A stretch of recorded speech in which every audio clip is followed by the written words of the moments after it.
once we get it posted, and we will also be sharing a list of resources of websites, PDFs, and contact information. Jacobson. We will have to ask everyone to be muted throughout the duration of the presentation. So can't get my picture on. And I don't know where to sign in, so.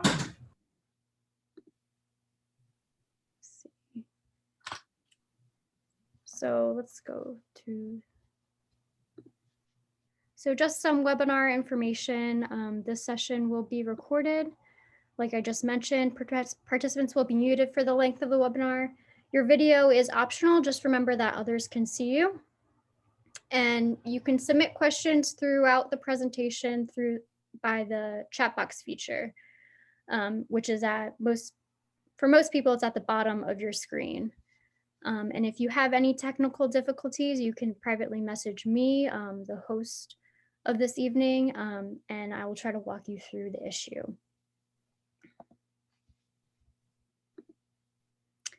So my name is Jess Casterline. I am a conservation intern for Belknap County Conservation District. We also have here in the audience, Lisa Morin, who is the program coordinator. We also have Donna Hepp, I believe, is here as well. She is the chair of Belknap County Conservation District. Donna, if you're here and you want to give some welcoming words, please go ahead. Good evening and welcome. We're so glad that you could join us tonight. County conservation districts focus in on working neighbor to neighbor with promoting conservation of land and water resources, wildlife habitat, and other natural resources. Every county in New Hampshire has a conservation district, and we're a great resource.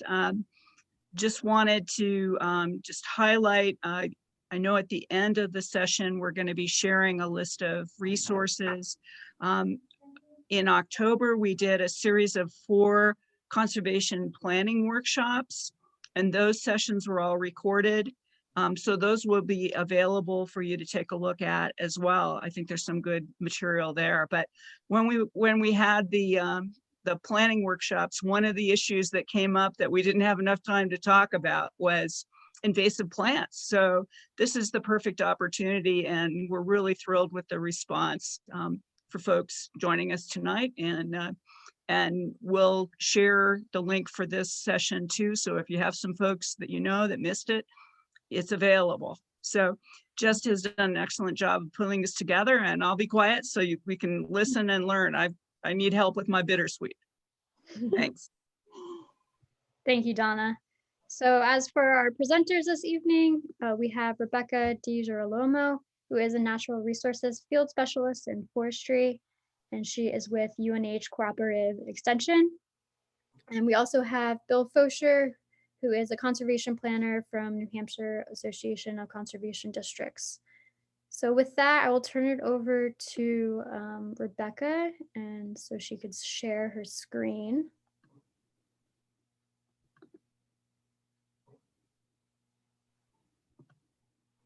One second.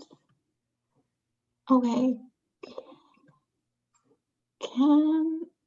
Can you see the screen where I can't get my cursor around, but you can see it? Okay. All right, I'm just gonna move this out of the way. Oops, now you can see my Zoom screen. Sorry about that. Okay, so thank you so much for having me tonight. Invasive plants are definitely a hot topic. As Jess mentioned, I'm the Stratford County Forester for UNH Cooperative Extension, but I also cover Belknap County. And so every county in the state has a county forester.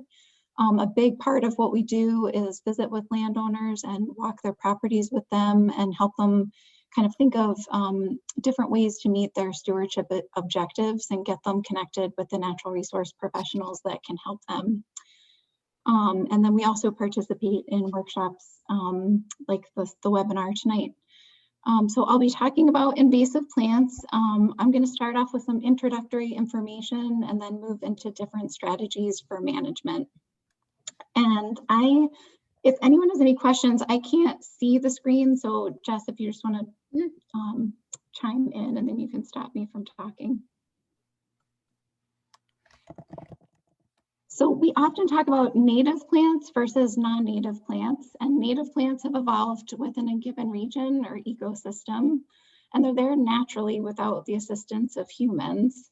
And on the other hand, we have non-native plants or animals, which have been introduced from another region and often another continent. This is by humans. Sometimes it's intentional and sometimes it's accidental. Some non-native plants are also considered invasive. So an invasive plant is not native to a given region or ecosystem, and it's likely to cause significant economic or ecological harm. Sorry if you can hear that, my dog is scratching at my office door. And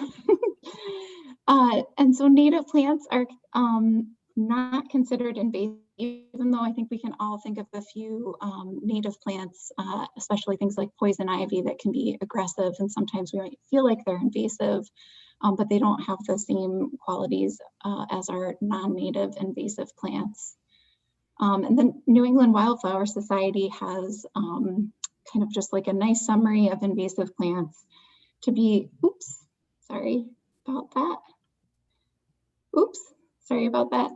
to be designated as an invasive plant. A plant must be so aggressive that it takes over a habitat of other species, eventually wiping them out and causing ecological and economic harm, even when light and water conditions are changed. So they're really aggressive colonizers, and they're detrimental to our native plant populations. So how did they get here? They got here in a lot of different ways.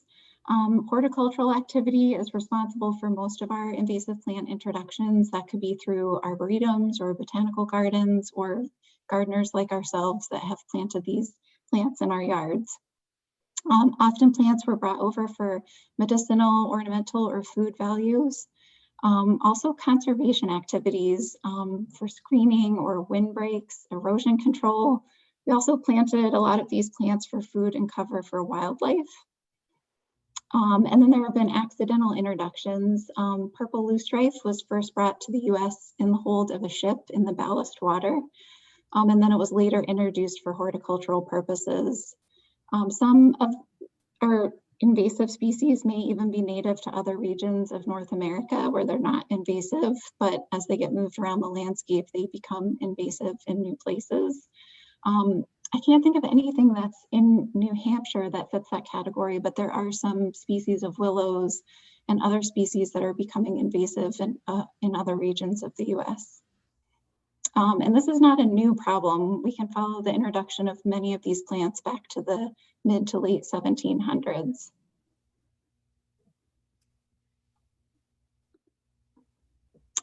And so should we really care? They're just plants.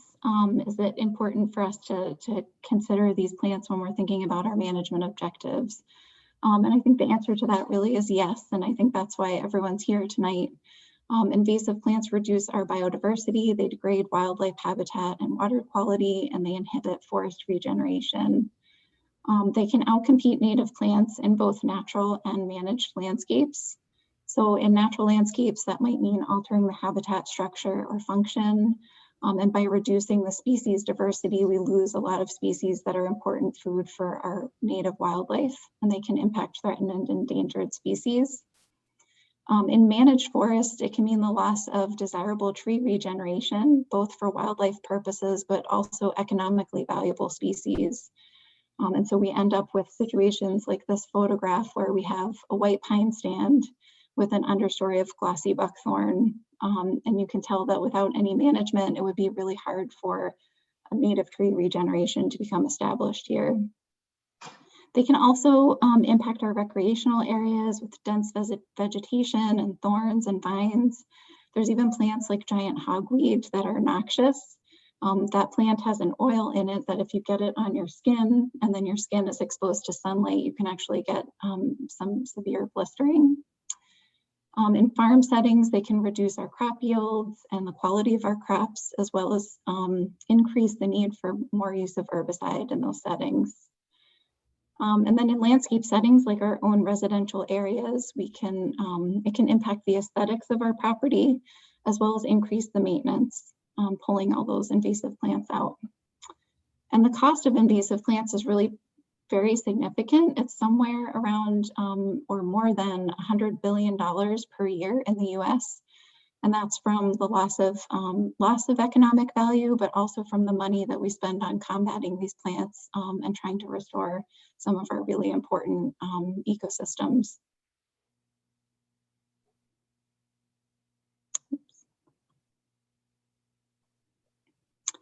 So I'm sure if everyone wasn't muted right now, I might hear some grumblings about this plant. I think we can all agree that Oriental bittersweet is invasive. And so some of these, why are these plants so successful? There's a lot of reasons for that. They can grow very quickly. They produce abundant fruit. They produce seed at a young age.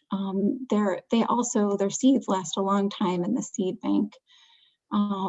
They have roots and rhizomes that can persist and make it easy for these plants to resprout if you try to cut them back.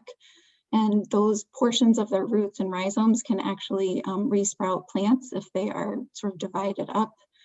And they're capable of establishing and spreading readily on disturbed sites. They can tolerate a wide range of site conditions, forming dense monocultures. And some of these plants have the ability to alter site conditions. But a lot of our native plants also have these characteristics too. And so one important difference is what we call the enemy release hypothesis. And that's basically that invasive plants have escaped their adapted predators from their native land. And our native predators have not adapted to them. And so our insects, parasites, funguses, and even herbivores do not select these plants to eat. So oftentimes if you're looking at invasive plants, you won't see evidence of insects feeding on them or other pests and pathogens. Most insects evolve with their host plants, so the plants that they eat and they lay their eggs on. And those plants are usually within the same family or genus. And so a lot of our non-native shrubs support very few caterpillars, and that can also impact our bird populations and other wildlife that feed on those insects and caterpillars because they aren't accustomed to the chemical composition of these unknown plants. There is an exception to that. They have found that multiflora rose supports a large amount of native insects and caterpillars. And that's probably due to the fact that it's in the rose family, and we have some native roses that are native to our area. And so this kind of allows them to be really aggressive, outcompete our native plants, and exploit the water, light, nutrients, and space that's available. You've probably also noticed if you've been battling invasive plants on your property that they often leaf out first in the spring, and they keep their leaves longer into the fall. And so I just thought I would share these. This study was done a little bit further south from us, so it's probably New York, New Jersey area, but the chart on the left shows a number of plants, both native and invasive, and the time of year that they typically leaf out. And the bars on the left with the purple dots show the invasive plants, and the bars with the green dots show native plants. And you can see that they're leafing out 2, 3, 4 weeks before the native plants.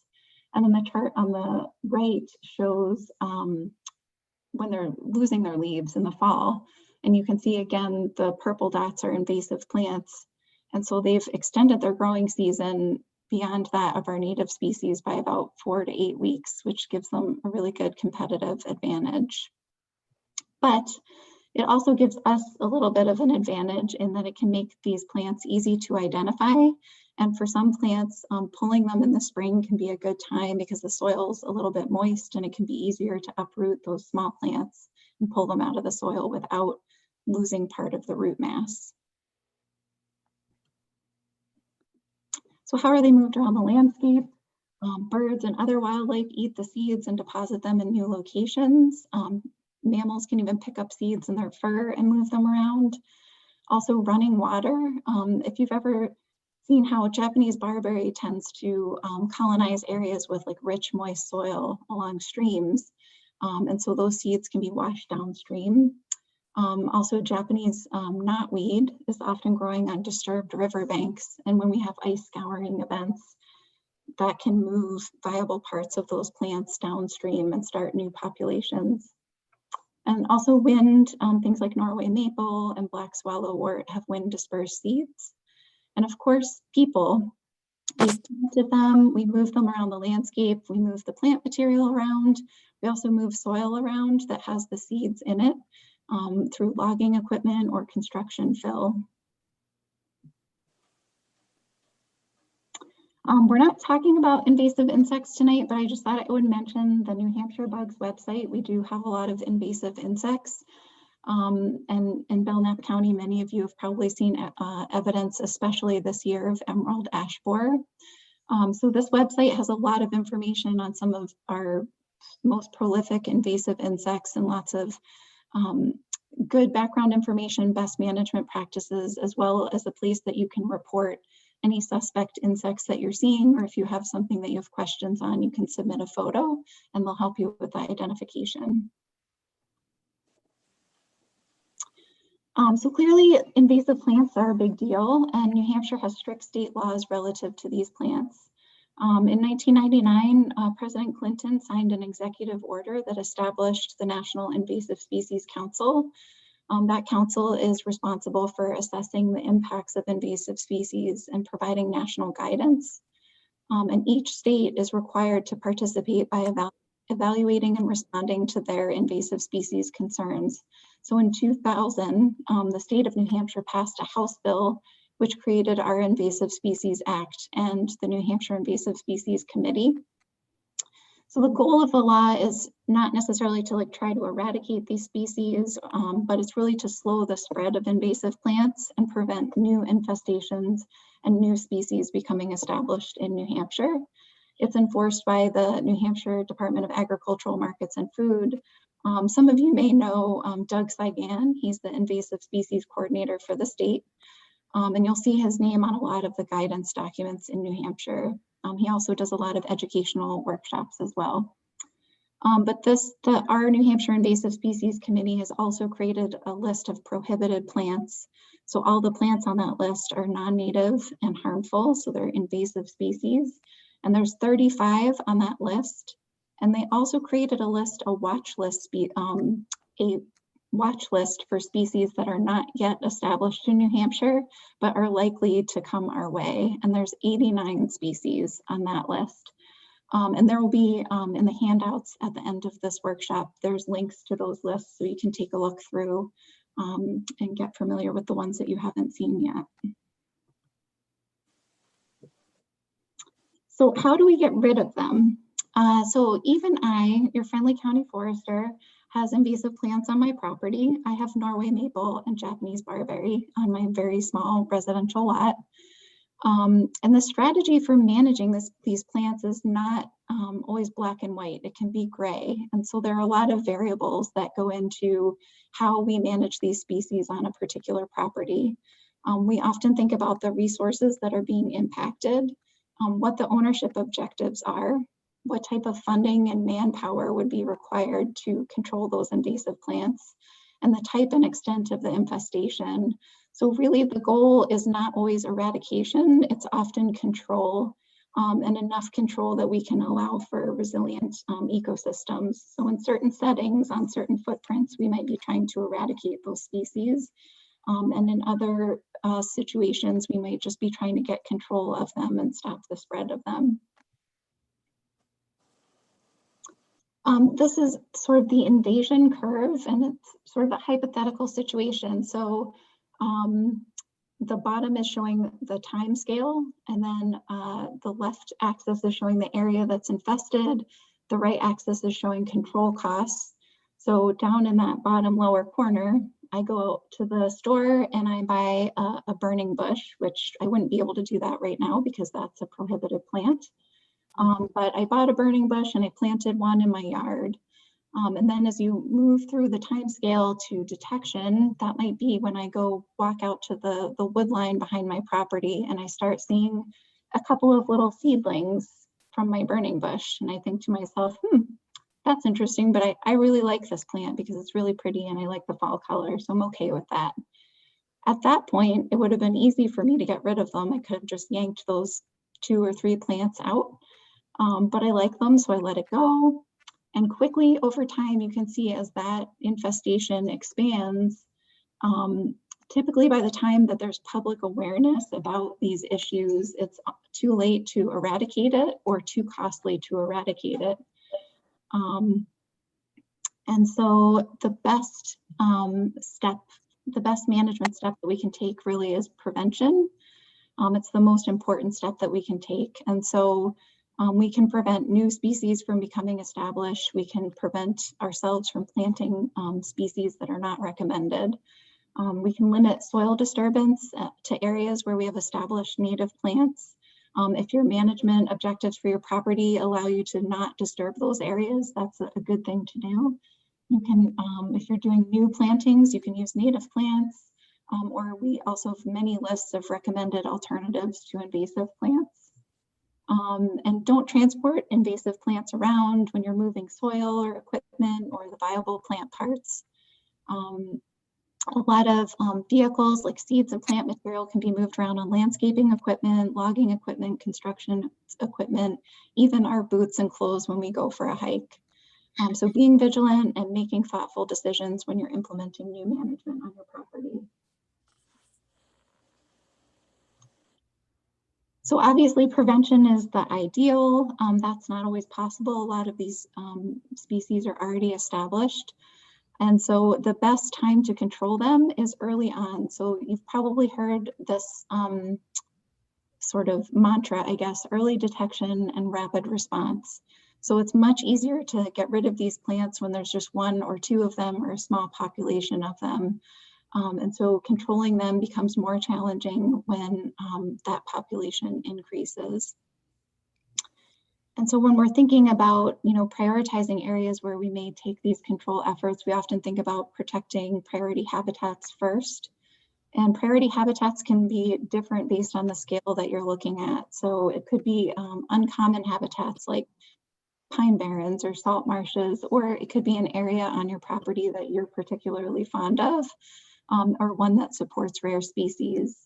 And then also thinking about working at the headwaters and working downstream. So things like Japanese knotweed, if it's established along a waterway, if you start in the middle of that infestation, that area is likely to become infested again because the water is moving that plant down that waterway. And so if you can start at the headwaters and work your way down, you can be more successful with those types of projects. And then also starting with the small populations and dealing with the spot fires first. A small property like mine, that's easy to do. If a new plant shows up, it's easy I can take one quick walk around my property to monitor it. If I see something new, I can just pluck it out as soon as I see it. And that gets more challenging as you move to a larger scale. So if you're working with a municipality, if you're on a conservation commission, or if you're working at a watershed scale, there's some really good resources available. The Picking Your Battles guide, which is the image up on the screen, that will also be a link to that in the resources that are sent out, has these maps for priority areas for invasive plant management. And you can download these just based on your town, but the statewide data is also available through New Hampshire Granite, which is the state's spatial data repository. And so these maps basically were created using models that take into account areas of high ecological significance that provide important ecological services, and then areas that, if invasive plants became established, are at a high risk of spreading to new populations. So if you look at the map on the right, the darker the area, the more likely that invasive plant control within that location will prevent the spread of invasives to new areas. And then they also provide a list for each town of invasive plants that are not yet established in your town, but that are in close proximity. They're sort of on a watch list. And so Learning those plants and being able to identify them and address populations of them early on within your town could be really effective at kind of, even though they're established at other parts of the state, you might be able to keep them from becoming established in your town. So it's really important to sort of learn those most wanted species.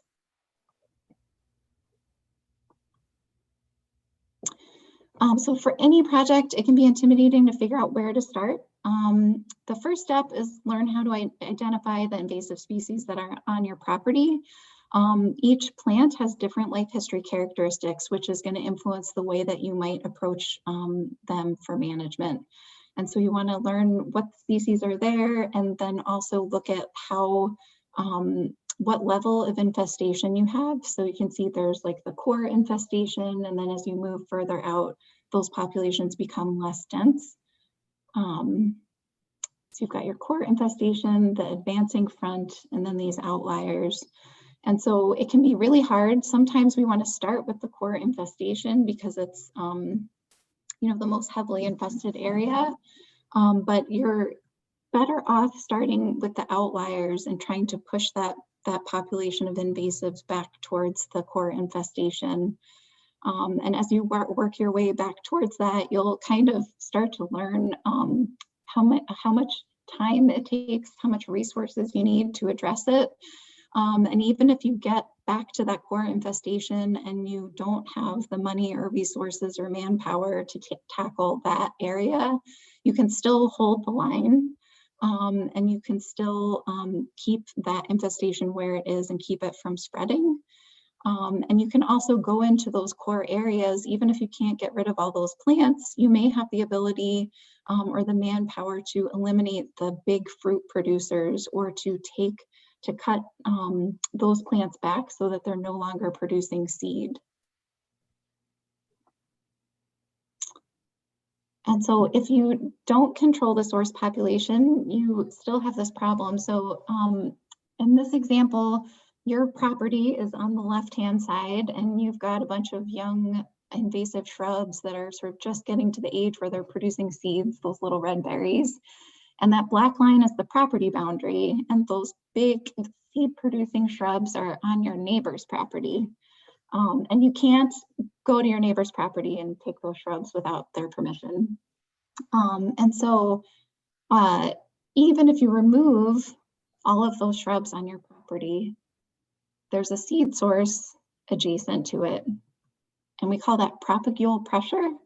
And so you're going to continue to see the influx of those plants. You're going to continue to have to monitor and remove them unless the seed source is removed. And so in those opportunities, it can be an opportunity to work with your neighbors. And it's really important when you're assessing your own property to assess the surrounding landscape and to see where those big seed sources might be. And if there's opportunities to collaborate with other folks to make your project more effective and also improve the invasive plant situation on their property.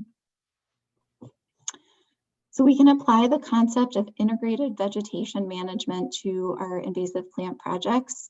Once you know what invasives you have, where they are on your property, what their distribution is, you can figure out the best control tactics.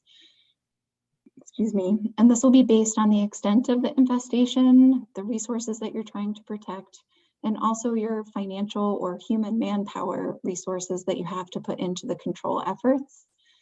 And integrated vegetation management, you can see that it's a loop and it's a cycle. It's not a straight line with a beginning or an end. It's adaptive, and it requires management monitoring. And I often think step 6 is probably the most important step, where you are adapting your management tactics as you learn about what works and what doesn't work. And then you're continually monitoring the work that you're doing so that you can make the changes necessary to be more successful the next time around. So management strategies within the system include mechanical, chemical, cultural, and biological. Mechanical includes things like hand pulling, digging, cultivation, mowing, cutting, using physical barriers, like trying to smother the plants by putting black plastic down. These can often be most effective when populations are low. With larger infestations, oftentimes just mechanical alone won't be enough, and there may be a need to follow up with something secondary like a chemical control. Biological control is the use of native or introduced beneficial organisms to naturally reduce the populations of unwanted species. Purple loosestrife is a good example of that, and I'll talk about that a little bit later. And then chemical control is the use of approved herbicides to manage target species. When you're using chemical control, you really need to be careful that you're not damaging beneficial non-target species. There are also lots of rules and regulations that apply to the use of herbicides, which are considered pesticides, and they're regulated by both the federal government and the state government. And typically you would need a license to apply those chemicals. And then there's cultural controls. So cultural controls are the manipulation of plant communities to prevent the introduction or spread of unwanted species. This can be accomplished by modifying the growing conditions, such as like available light and moisture, by planting trees and shrubs that can outcompete those invasive plants. And it also includes our behavior, so not buying or planting prohibited plants or moving these unwanted species around. For this presentation, I'm just going to focus on mechanical, biological, and chemical controls. So mechanical controls, mechanized treatments can be expensive, especially if you have a large infestation. You can see there's a number of different mowing machines that can be used. Typically this work is contracted out.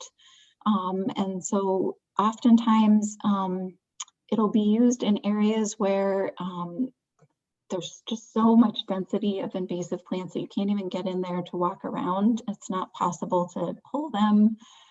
They can be mowed down with this equipment, and then oftentimes it's followed up with an herbicide treatment once the vegetation mass has been reduced and there's access. And then it also requires less use of chemical, because when those plants resprout, there's a lot less plant that needs to be treated with the chemical treatment. You can also do repeated cutting and mowing. So if you've got something like buckthorn that you're trying to get rid of and you cut that plant back, it's going to resprout, and it will resprout vigorously. But if you cut it back 4 or 5 times a growing season, typically for a number of years, you can eventually exhaust the energy reserves of that plant and kill it. So it's very time consuming. It requires a lot of persistence and patience. Also hand pulling. Some people use flame weighting with like a propane torch, cutting things at the base of the stem, using weed wrenches to pull plants out of the ground, and again, smothering them with the black plastic can also work. And if you're clearing a large area, you also need to consider whether or not you're going to need to plant native plants in that area. So if you open up a big area and disturb the soil, those invasive plants will likely become established again. And so sometimes we need to go in and establish native plantings. And other times you might actually be releasing native plants that are surrounded by invasive plants. So depending on what the species mix is, you may need to consider some plantings for those larger projects. Again, on the left, you can see Ellen is using a weed wrench to pull out a woody shrub. And then I think they're pulling garlic mustard in that middle picture. And then the black tarp is smothering. That can sometimes work for Japanese knotweed.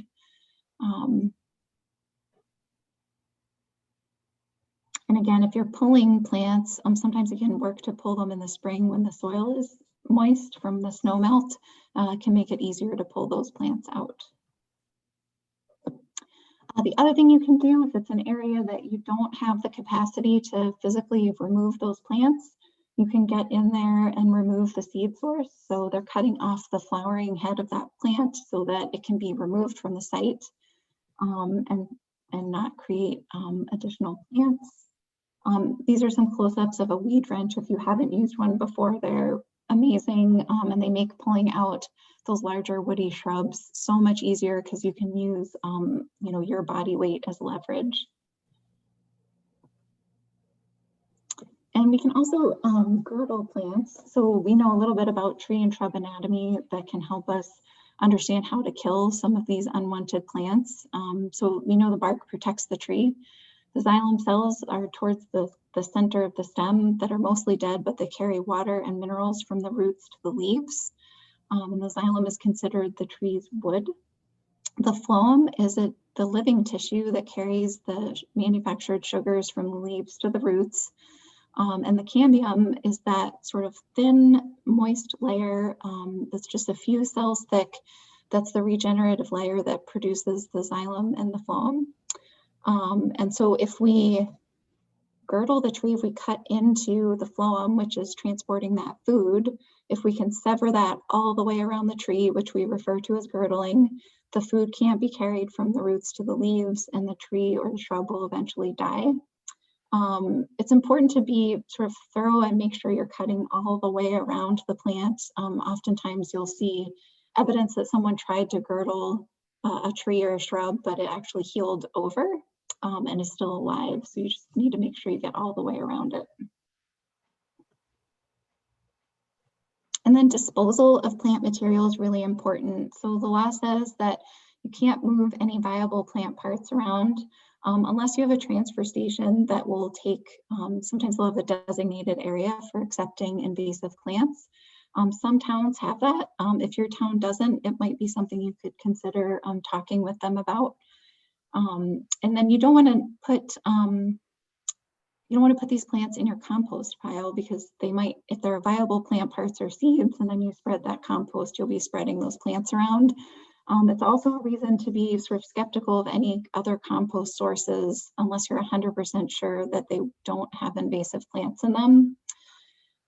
So ideally we're removing these plants before the seeds are set, but that's not always possible. So if there are seeds on the plants when you're removing them, you really want to take that plant and put it headfirst into a heavy plastic bag so that the seeds are not falling off of the plant as you're moving it around. And then remove that from the site. If you're kind of dragging them around, cutting the plants and dragging them around, you might be spreading that seed all over the place. You can also burn the plants after you remove them. That's not recommendable for wind dispersed species like black swallowwort has seeds, kind of like a milkweed seed. It's in the milkweed family, but those are easily dispersed, and so you wouldn't want to burn those. You can also bag plants, and if there's a term of solarization, you're essentially cooking them in that black bag. So you can bag them, stick them out on like an asphalt driveway or something like that, and just let them cook in the sun for a few weeks, and that will kind of kill the soft tissue of the plant. If you're doing a big project, you can lay out some tarps or pallets. If the plants have seeds on them, you definitely want to have a tarp under them and put the plants on there and kind of let them cook out in the sun. You can chip certain plants, but if they reproduce vegetatively, then you wouldn't necessarily want to chip those plants. And then you can also bury them or compost them once they're no longer viable. So once those plants have been cooked out in the sun and they're no longer viable, then you could compost them. But I still wouldn't necessarily use that compost or share it, with your neighbors or your friends. If you're out in the woods, I often encounter buckthorn when I'm out on woodlot visits, and I'll pull it out and hang it from a tree. So if you're pulling buckthorn and you're just throwing it back on the ground, that plant is probably going to reroot. So when you pull it out, if you can hang it from a tree branch or something that keeps it off the ground and lets it dry out completely. Again, using tarps below where you're collecting these plants as well. I do have a related question, Rebecca. What's the advantage of girdling versus cutting down? Yeah, that's a good question. When you cut, so if you cut the plant, I think it's more likely to re-sprout. And then you need to go back and continue to cut that regrowth back. For some plants, it's possible after you girdle it that it may also re-sprout, but it can also be maybe a little bit less work because you're girdling it and you're not having to dispose of that material. But that's a good question. I typically don't girdle them, but I know people that do. And I think it's possible that you might have less re-sprouting if you girdle them. I don't know if that's helpful. I could look into that a little bit more too, if that's more advantageous for certain species than others.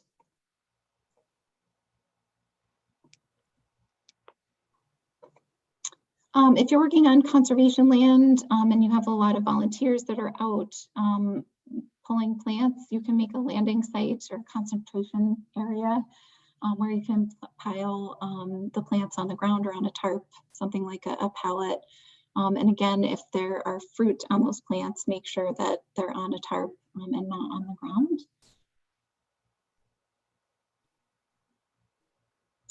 Chemical controls, I'm not going to get into too much detail. I'm not a licensed pesticide applicator, but we do have licensed pesticide applicators on staff. And New Hampshire has a pesticide council that can be really helpful if you have questions specifically about chemical controls. But typically this is something that you would probably be having somebody else do for you, at least at a large scale. So they can be really effective with larger plant populations and well-established invasive populations. There's three typical mechanisms for implementing them: cut stump, basal bark, and foliar applications. Cut stump is when you're cutting the plant and then you are applying a high concentration of herbicide to the stump, which prevents that from re-sprouting. So it's pulled down into the root system to kill the plant. And you can put dye in the herbicide mixture just to make it obvious which stumps were treated. The herbicide needs to be applied pretty quickly after the plant is cut. So typically you would go through and cut and then paint the stumps at the same time. And then basal bark is similar, where the herbicide is sprayed onto the bark of the tree. But there needs to be just like a penetrating oil that helps move that chemical into the tree. Or there's something called hack and squirt, where you take an axe and hack into the bark of the tree or shrub and then spray the herbicide into that location. And then foliar sprays, which is that lower picture, that's a mist blower. Foliar sprays typically have a lower volume of herbicide concentrate in them. They're more diluted, and then they're either mist blown or applied with a backpack sprayer to the foliage of the invasive plants. The cut stump and basal bark, have less opportunities for impacts to non-target species, and so they can often be preferred. But if you have a large population of invasive plants, foliar can also be a good alternative. It's just that you have to be aware of drift and impacts to non-target species. And then you don't want to apply that within 48 hours of rain. So herbicides, many landowners are not interested in using herbicides. Some are. Some of the benefits is that they can control resprouting and kill the roots. There's one of the safest approaches if you're working with a poisonous or noxious plant like giant hogweed. And they are often a follow-up to mechanical treatments of larger invasive plant populations. There are a lot of regulations around pesticide use. So all chemical pesticides, including herbicides, are registered with the EPA in the state. You have to have a license if you're applying herbicides on land that is not your own. You have to also have a license to purchase certain herbicides. And you need a license if you're applying herbicides to a property where there's any agricultural commodities that are sold or distributed. That includes Christmas tree farms. There are general use herbicides that are available to landowners to use on their own properties per the label. But you are not able to use those general use herbicides on anyone else's property other than your own. And if you have specific questions about those, the New Hampshire Division of Pesticide Control can be contacted for licensing questions and other questions.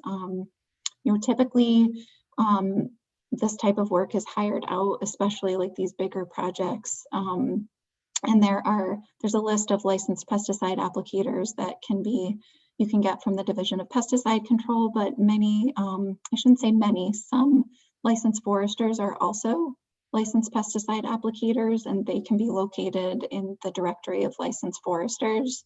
So if you are working with a forester on your property, they may be licensed, or they may know a contractor that is licensed. And to have a license, you have to pass a test.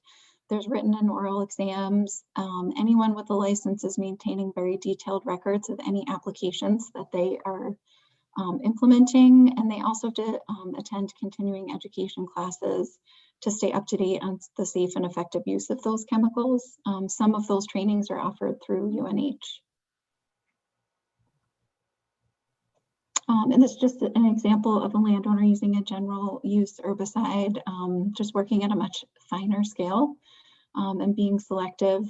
There are spray bottles. You can also dab, get little dabbers, kind of like a little sponge that's used for those cut stump treatments, or use a paintbrush. If you're going to use chemicals, timing is important. Foliar treatments are usually better during the fall.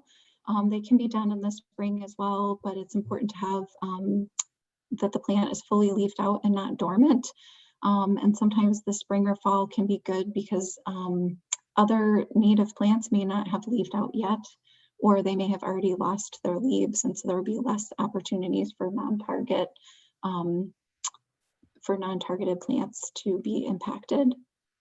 And then also in the fall, the plants are pulling the sugars down towards their roots, and so when you do that application in the fall, they'll also pull the chemical into the root system. Cut stump and basal bark treatments can be done at almost any time of year. And the biological control, probably the one that we're most familiar with is with purple loosestrife. So there's the black margined loosestrife beetle and the golden loosestrife beetle. They have provided effective control for purple loosestrife populations. Typically with smaller populations, the beetle colonies may die out before that population is controlled, but it has been effective for larger populations. And Lisa and I were talking about, there still is a biocontrol program for purple loosestrife, but, and Doug Saigan, again, is in charge of that program. So if you have that plan and it's something you're interested in, or you're aware of larger populations, he might be the person to speak to. Not sure if there is a cost associated with that now, or if there are still beetles available. Rebecca, this is Lisa again. Yeah. Before we go too far, there is a question about cut stump method and using on knotweed near streams. And so I just wondered if you could touch on eradication close to water bodies. Yeah, so there are, and again, I'm not a licensed pesticide applicator, so I'm not going to be able to give you very specific information, but there are herbicides. Not all herbicides are approved for use near water bodies, so that's something you want to be really careful about. And you want to make sure that it's an herbicide that is approved for use near a water resource. And I trying to think of the best person. Again, I think that Doug would probably be the best person to contact about that. And his contact information will also be in that list of resources to go out. But you want to make sure that you're using a chemical that's appropriate for that. And my guess is that you would need a license to apply that. I don't know for sure, but my guess is that those are some of the special use herbicides that require a license. And just so you know, Rebecca, it's about 7:53. Oh my gosh. Okay, I only have 2 slides. We talked about this a little bit. Invasive plants are often interspersed with native plants, and so you can release those native plants and give them that growing space back, and they'll often take over after you remove the invasive plants. But for larger projects, you may need to supplement, and it might be a good idea to come up with a planting plan. But again, that will depend on the site and the situation and the resources that you have available. If you have a large project area that has a big open disturbed area, there are temporary ground covers like winter rye that can be put down just to take up that growing space until you have more of a long-term plan established. And again, it's not a straight line to the end. There's no beginning and end to invasive plant control. It requires persistence, patience, and readjusting your strategy. It's really not uncommon to feel frustrated and overwhelmed, but being adaptive and being persistent is really important. And no matter where you are in your project, monitoring for new plants or new infestations, and continuing to monitor your property even after you think you might have things under control. Things that you can do, learning to identify plants, cleaning your gear. We sort of already talked about these things. Don't be dumping your invasive plants, viable parts of invasive plants in places that you shouldn't. Plant native plants when you can. We have a website called Nature Groupie that has lots of volunteer opportunities that you can get involved in if you're trying to learn your invasive plants. We have invasive plant pulls all over the state that you could be involved in just to learn more and connect with other landowners. And then also report your sightings. So EdMaps is a national database where you can report invasive plant sightings, especially if you found something new or unusual or a new location. That's a great tool to be putting that information into. And then for community groups and towns, we have through our Nature Groupie program, there's a stewardship tool library that's located in Epping, New Hampshire, and there's also one in Vermont. I can't remember the town that one is in, but if you have like a town project, you can actually borrow tools for that project and sign them out for the day. And that is it. I have some identification slides if people are interested, but I sort of went under the assumption that most people kind of know what they're dealing with on their properties. All right, thank you, Rebecca, for that presentation. I guess now we can turn it over to Bill Fosher. Hey, everybody. I'm going to be real quick, try to wrap things up on more or less on time here. I just wanted to mention that one of the things that the county conservation districts do is help landowners connect with the USDA's Natural Resources Conservation Service, which can often have the possibility of funding for control of invasive plants. Usually you have to be involved in some sort of agricultural production or forestry production, but that doesn't necessarily mean that you have to be in the business of selling what you're producing. It's pretty complicated, and I'm not going to try to go into it in detail here. As Lisa just pointed out in the chat, there's some of the conservation districts have hand tools and mechanical tools available as well. If you are interested in learning more about funding opportunities through the Environmental Quality Incentives Program, just to give you a bit of a thumbnail sketch of that, it's a program that provides funding to address natural resource concerns. It's a competitive program, and basically you work with a soil conservation planner such as myself or one of the people in the NRCS field offices, or my colleague Jessica Wright, who's also a partner planner up in the Conway region. we can help you develop a conservation plan, and then that conservation plan gets submitted to NRCS for consideration for funding. The process is competitive. Applications are ranked based on the priorities of the resource concerns, not necessarily on how bad your problem is, but on the overall outcome and cost effectiveness of treating the resource concern. What that kind of means is if you are going into the NRCS office and the only thing you want to do is treat bittersweet on a parcel that you own or manage, and the whole area around you is infested with bittersweet, it may not rank very highly, because the likelihood of being successful of getting rid of bittersweet in any setting is pretty slim in the first place. But if you've got, as Rebecca was saying, the seed source all around you, you're basically dealing with just trying to push it back. So anyways, usually you do better with a project that where the invasive control is part of an overall conservation strategy for a property on a more holistic scale. And let's see, there's a question that how do we reach out to having someone come out to our property and get started, and yeah. So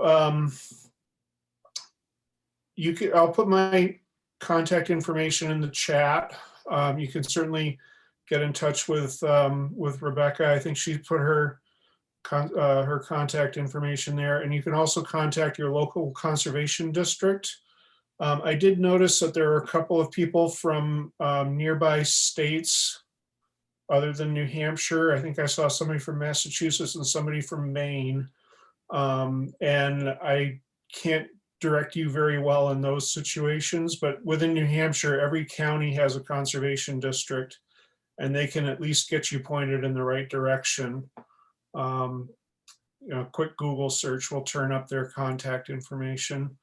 And as I said, I'll put mine in the chat box here. You know, we're already past the time that we said we would take, but I think if there are any specific questions, I would be happy to try to answer them. But you know, we can also, even if we aren't able to provide funding, we can provide technical assistance. We have some fact sheets about specific plants that we can offer, and we can talk to you about strategies that have worked for other landowners with similar circumstances. Bill, just quickly, are there some strategies related to grazing where that for certain invasives that are pretty successful? Yeah, I did mention that somebody asked a question about that, and I did say I would touch on that briefly. It can work fairly well, yes, with particularly with small ruminants like sheep and goats. I actually used to do that as a business at kind of the 50 to 500 acre scale. And primarily our targets were buckthorn, that was our big one, and honeysuckle and bittersweet and poison ivy, which doesn't fall under the definition of an invasive plant, but it was something that people wanted to get out of their fields. The thing that we run into a lot with people that attempt to control invasives with animals is that you often don't have enough animals to do the job. You've really got to be able to defoliate the plants almost completely. And with the case of buckthorn, you've got to be able to do that 4 to 6 times a year for several years in a row before you start to see the plant suffer. And we were in one place, we had a 3-year study, which from the outset, I knew wasn't quite long enough to really show the full effect. But after 3 years, we were seeing stem mortality on glossy buckthorn, but not plant mortality. 2 years later, I think there was pretty significant plant mortality, but the study had ended by that point. So the difference between stem mortality and plant mortality, of course, is that buckthorn grows back vigorously from the stumps that get left behind. And so, we were seeing on a plant that might have 16 stems, we were seeing 5 or 6 of them dying off in the 3rd year, but then it would take another couple of years to kill off the rest of them.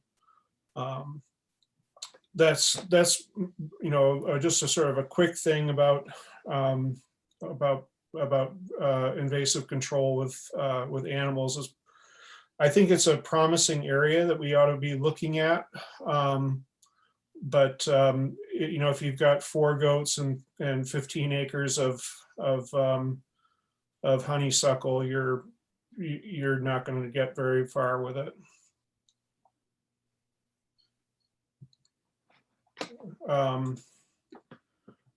So, and as Rebecca was saying, I think I would probably be a little more blunt than she was, but you're never done. She was talking about how there's no beginning and there's no end. I would emphasize there is no end, because as soon as you get rid of the last plant, some bird's going to fly over and drop the next bittersweet seed and start the cycle over again. These plants are so well established in New Hampshire now that a lot of them, it's really a matter of figuring out how to control them and how to live with them in ways that don't, cause environmental and economic harm.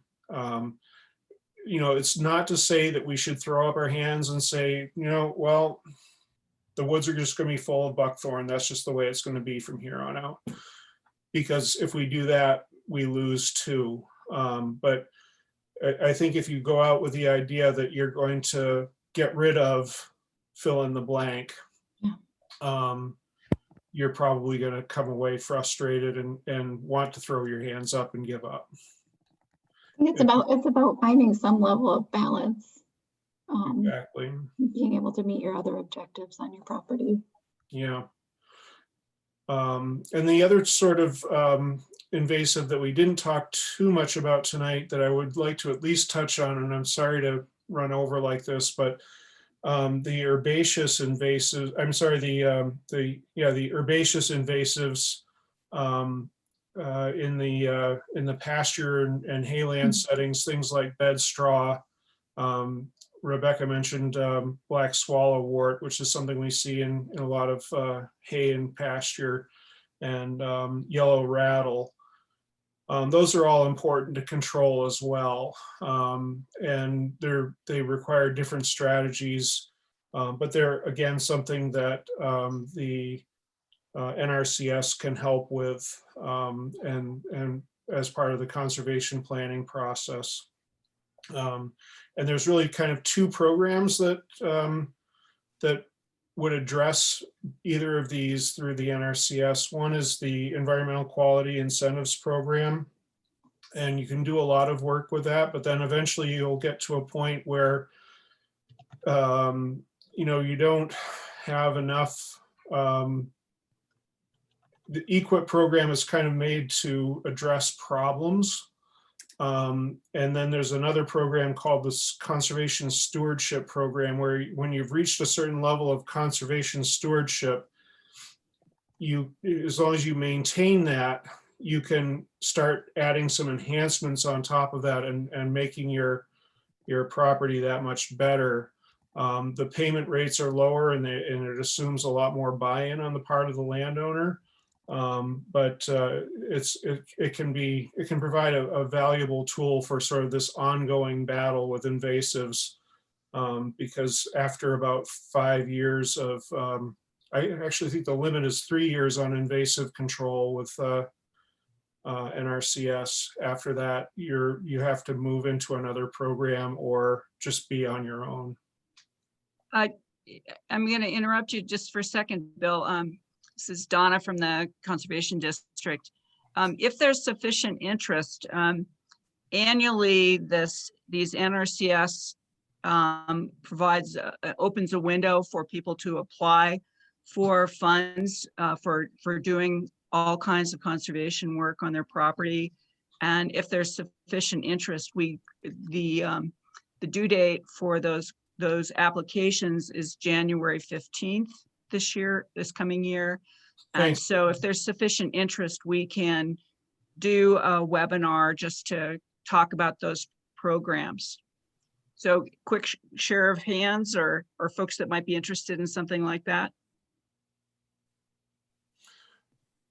The January 15th deadline doesn't mean you have to have your program, your proposal all together and all set up. That just means that you have to submit a document that establishes that you're interested in moving forward, and that you would like assistance. So the January 15th deadline is important, but it's also not a deadline that you need to freak out about. It's a one-page form that has to be turned in on that date. So I've put my contact information and my colleague Jessica Wright's contact information in the chat box. And if you shoot me an email, I can point you in the right direction for getting going with that sort of an application. And again, it is primarily targeted towards natural resources producers, such as farmers or forest landowners, or non-farming owners of farmland are certainly eligible as well. But anyways, that's kind of the long view of NRCS programs and funding availability. I don't believe there was a question in the chat box, Rebecca, about whether there was state funding for assistance with invasive removal, and I don't believe that there is at the moment. I'm not aware of any. There is a small grants program for some wildlife habitat practices available, but not aware of anything specific to invasive plants either. So with that wildlife habitat practice, you might be able to include some invasive control in that. Yeah, there could be a way of fitting some of that in. And again, that's a competitive program, and I think Fish and Game runs that. Yep, that's through Fish and Game. So there are some requirements that the land be open for hunting and fishing, and it needs to be at least 25 acres in size. And I know some of the conservation districts have, I'll speak for Cheshire because I'm a Cheshire County Conservation District Supervisor, but I know we recently started a small landowner conservation fund that looks for wildlife habitat projects on land that's smaller than 25 acres to sort of try to address that. I don't know if any of the other conservation districts have such a program or not. But if you live in Cheshire County, that's an opportunity, and the deadline for that is coming up very soon. I believe it's also in January. All right, great. Thank you, Bill and Rebecca for presenting this evening. I don't believe we have any more questions in the chat box, so I think we could end it there. And thank you to our participants for joining us. We hope you learned something about invasive plants and management. Yeah, thank you all and have a good evening tonight. Thanks again for joining. Thank you. Thanks.